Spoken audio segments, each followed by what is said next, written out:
run to those scuppers. Well, the slope would be on this side, running down this way. Just that way, but you'll still get buildup along there. Let's get to mudding. Mudding. Sanding and mudding, mudding and sanding, sanding and mudding and roofing. 1, 2, 3. Ideal! Woo! Let's get it going. Yeah, bro, this thing has got everything that I need. More than enough room for everything. So we got all the drywall up. We got the drywall on the ceiling. That's the hardest part. Then we got the drywall on the sides. And then we went ahead and got our half of the first layer of the taping done. So we got to finish that today. We'll do that 2 more times and sand, and then we'll start doing our texturing after that.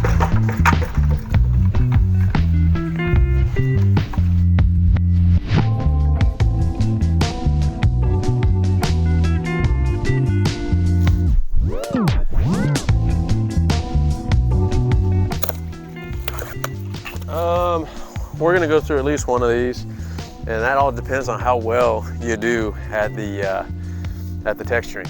So we may put it on and have to take it off several times until we get it right. I don't foresee that happening on this build. So we're probably gonna go through probably 2 of these. And this is joint compound.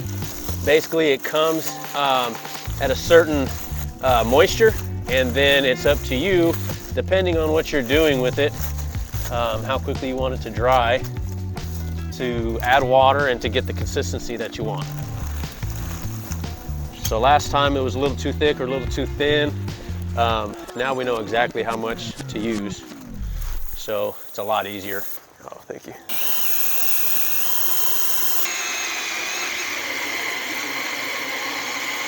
So we're trying to stay off the sides on this.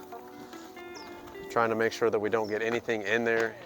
Anything foreign in this mud is just a complete catastrophe, because it'll get on your wall when you're doing your texturing. It'll make it look terrible. So we try to keep everything real clean. That way it doesn't show up on the walls. This stuff isn't terrible for you, but it is something that will aggravate your lungs and your throat. So we learned from the first house, you know, we had the regular mask on, or some of the cloth masks, but I went out and I bought one that does a little bit more for you. It filters the air. I don't even smell any of this, so I put this on. I do a lot of the sanding, and then I'll come through and put on the second coat. So I got to do the first coat here on the ceiling. So I'll probably be doing that while he sands the first coat that's on the walls, and then we'll just flip positions and help each other out. But I'm gonna go ahead and put my mask on here for just a second while he sands, and then I'm gonna coat the top. And your mask right there, I mean, it looks like a good investment. Yeah, when you're young, you're like, mask, that's stupid, it's in my way, blah, blah, blah, blah. And then you get a little bit older and you're like, what's going on with my lungs? I don't breathe as well as I used to. So this is only like $30. Some of them are $100 for the very, very best ones, but it's well worth the investment. At the end of the day, you're not hacking and coughing.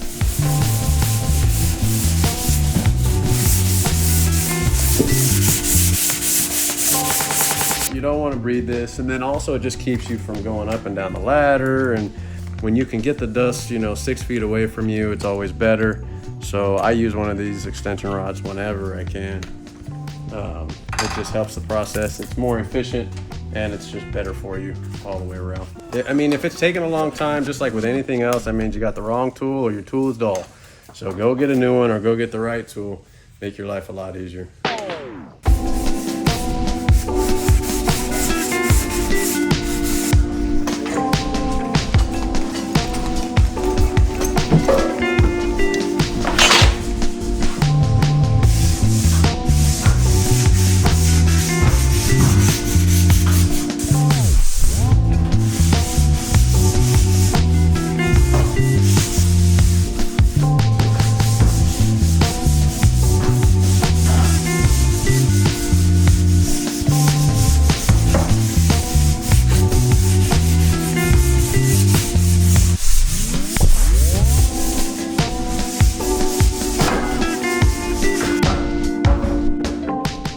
All right, so now we got the first sand done on the side walls here. We're gonna move on to the ceiling, put that first coat on the top here. you can see that it's just regular mesh tape. So we're just gonna skim coat that real quick, hit it with its first coat, let it dry, and then we'll come down here and we'll do the second coat. So we're gonna come over here. We're gonna get a little mud. Just get a couple of scoops on here. You can use this hawk if you want, or you can use your regular bucket. I don't like this. It feels like it gets my hands dirty. A lot of people like this because it's secure. I like this and this. I can just hold it, come up here. Like a painting palette. Yeah, it's something that I'm used to. I like using it, so that's what I use, and I don't get as dirty with it. We'll come up here. Woo! I just told you we don't get dirty, but it's raining compound right now. And we're just gonna cover up that tape. Locking them together and making them look like one solid unit, that really nice look that you have with one solid wall. That's what you see on a finished product, but this is what it looks like now. I'll come in there with the 4-inch, come back with a 6 or an 8, and smooth it out, okay? So you can see now that this piece of sheetrock and this piece of sheetrock look like one solid unit. When this dries, I'll sand it, we'll go over it one more time, and this will lock those two pieces together, and it'll look just the same on both sides all the way down. If you don't get this right and it bubbles up on you, and or you leave a huge bump here, like from here, see how that's completely flat? If you put it here and there's light on either side, then you know that you got a bump, and people are gonna see that for the whole time that they're gonna live in this house. So you wanna make this one solid unit all the way down, and you wanna try to make it to where it's nice and smooth with no bumps on it.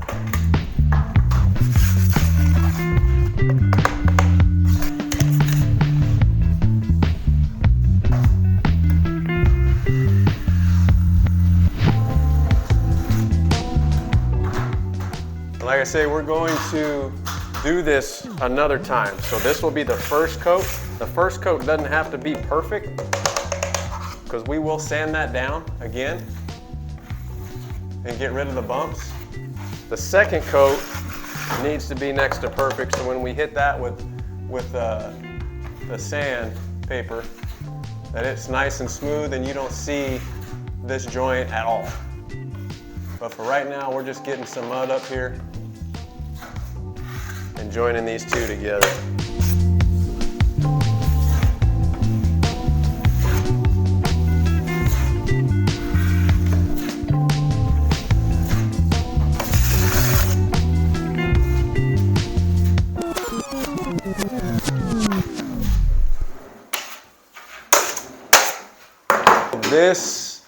This is pretty neat because there is an art to this. It isn't just slam jam. This is actually making sure that everything looks smooth and looks really nice. And actually, you can take somewhat of an unsound house and make it look really nice if your finishing touches are correct. So this finishing is very, very important. Part of that is making sure that your tools stay clean. So through this process, you have this compound that's drying constantly on you. We add water at the beginning. And we can add water midway through if it stays in our pan too long, but it needs to be the right consistency. So like what I'm doing here is I'm bringing all this back into the center of the hawk here so that it doesn't dry up. And I'm also scraping my tools constantly because it's going to dry on there. And if it dries, it's going to be like a rock.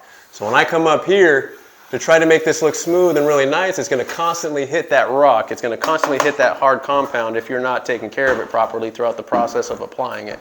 So making sure that this is clean and this is clean is important as you're continuing to go. You have to continuously scrape, keep everything clean if you want a really nice, pretty smooth finish.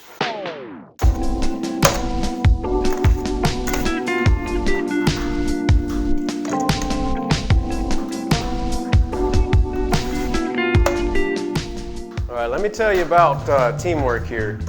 This is my buddy Carlito. He's working with me today. He's a foreman. My regular partner is not here today, so he stepped up and he's helping. And having a crew that works really well together, kind of like that team chemistry. Each person pulling their weight and working hard for the betterment of the team, which is us two right now in this specific house. There's 2 of us per house, and there's 5 houses going right now.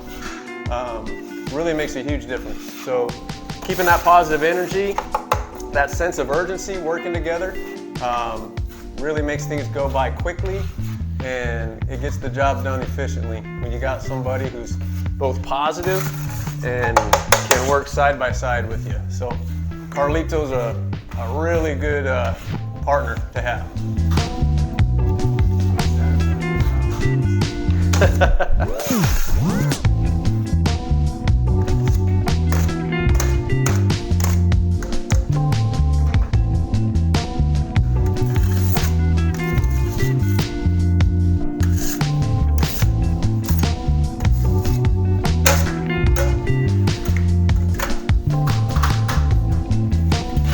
But the mesh shape, it does kind of come apart like yarn. It'll pull apart like that, and you're going to be constantly chasing that. So what I did was I just went ahead and cut out the few loose strands that were there instead of trying to cover it up with compound.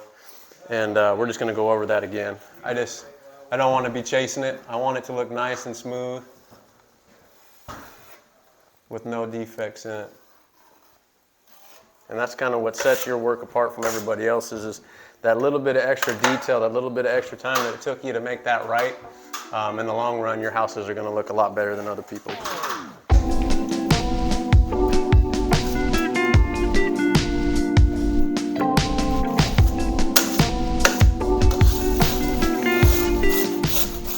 I go with 2 scoops on here. You could get away with 3, but it gets kind of heavy and messy. I then move it all to the middle of the hawk. That way I can keep it centered and balanced and take little pieces at a time, about just like that. And you want the consistency to be where if you hold it like that for about 2 or 3 seconds, you see it moving down, but it's not falling off. And that way you know that it's just about the right texture that you need it to be, so that it's applying correctly, smoothly, and not too dry.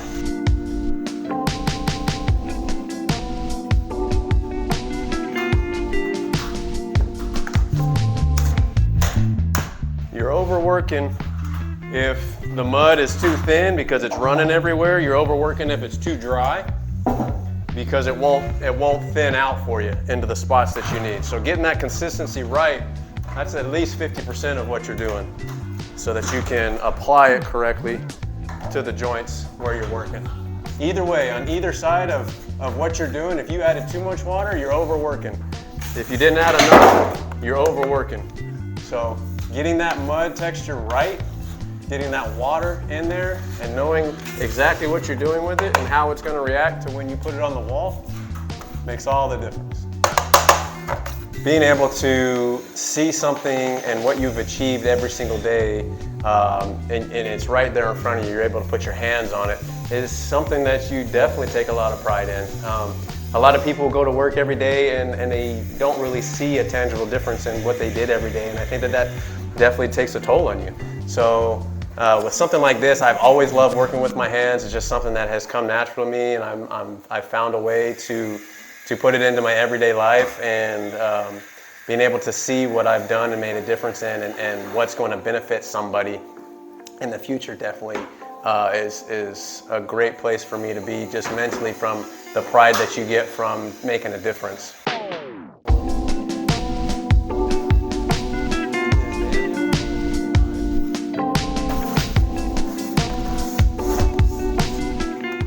We sanded the walls around us. We're gonna go ahead and put that second coat on the walls here.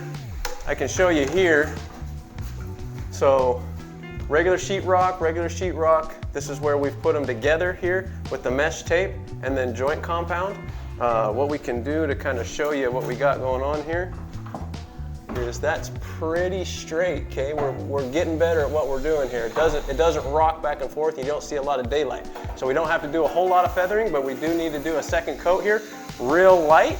We went ahead and sanded it.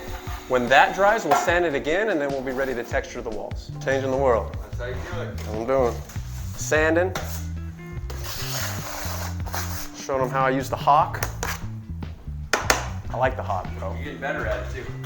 That's a fact. Got a goober on you. All over, for sure.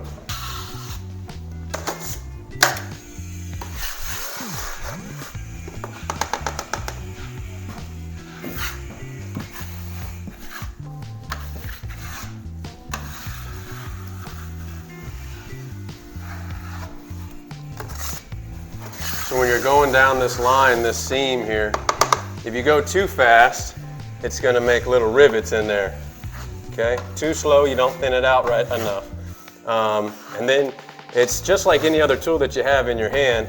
If you feel like you got too much on one side or the other, then you just lean. You lean on one side or the other, that pulls it back to the center, and then you gradually let go, and then it straightens it out.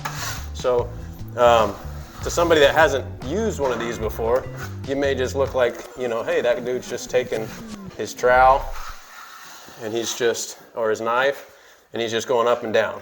But there's pressure on either side, and we're really trying to make sure that this comes out as flat and as straight as it possibly can.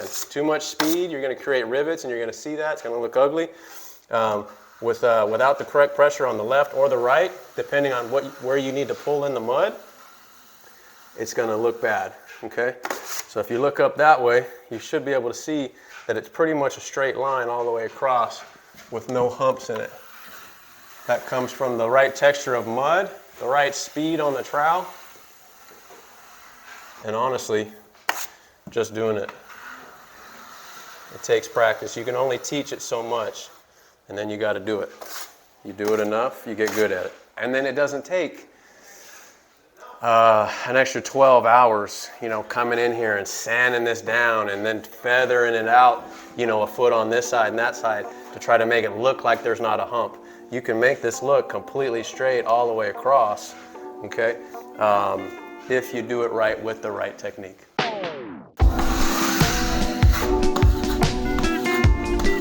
Okay, so now I went in with my knife, I applied a little bit more compound to that first coat. And then what I'll do is I'll come in, and if you look from the top here as I come up, I'm gonna apply slow, steady pressure, because right now I have a bump in the wall. I'm trying to make sure that I'm together, and then I'm getting rid of that bump, but it's still joining those two sheetrock pieces correctly. Came over and I got that much compound off of there. Okay, and the wall here is nice and flat. So if I was just to leave it the way that it was without feathering it out this way, then it would have a nose on it. So you got to make sure that you come in here. You can even do it twice.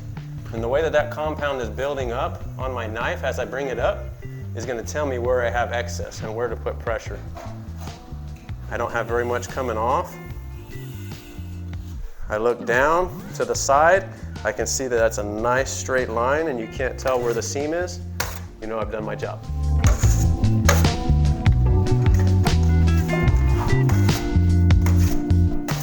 I would say just be patient with yourself when you're learning new things.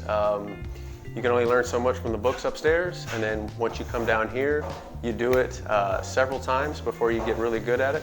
And patience with yourself, and being able to just take the time that it needs to get good at it. Nobody's great at anything at the very beginning. Even the greatest in the world, they're not good at it until they've done it enough. So just be patient with yourself. It comes with time, and just the second house with everybody that's been here, including myself, we've gotten tremendously better. So we're looking forward to the third, the fourth, and hopefully the fifth build.